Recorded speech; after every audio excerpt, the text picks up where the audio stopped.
Hello hello hello চোখের hello কাপড়গুলো খুলে ফেলো অ্যাশলি। চলো, চলো, এরা চলো। তোমার 6 জন এক্স বয়ফ্রেন্ড। আর যে শেষ পর্যন্ত অ্যাশলিকে খুশি করে টিকে থাকতে পারবে সে জিতে নেবে $2.5 লাখ। ওদের উদ্দেশ্যে তোমার কিছু বলার আছে নাকি? আমি ভাষা খুঁজে পাচ্ছি না। চলো ক্যাম্পের দিকে যাই। আমার জন্মদিনে ইনভাইট করা সত্ত্বেও তুমি আসোনি, তাই মন খারাপ। ও আমি ব্যস্ত ও কি ছিলাম। তোমাদের কারোর জন্মদিনের পার্টিতে গেছিল? হ্যাঁ, ও তো আমাদের পার্টিতে ছিল। কারণ ওরা এমন একটা দ্বীপে থাকতে যাচ্ছে যেখানে প্রয়োজনীয় সবকিছুই আছে। আমরা সারা জীবনটা এখানে কাটিয়ে দিতে পারবো। কিন্তু এই চ্যালেঞ্জটা টিকে থাকার লড়াই নয়, এটা হলো ওর মন জয় করে শেষ পর্যন্ত টিকে থাকার লড়াই।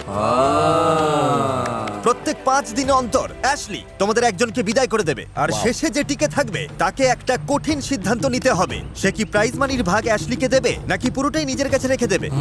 এইটুকুই, মজা করো সবাই।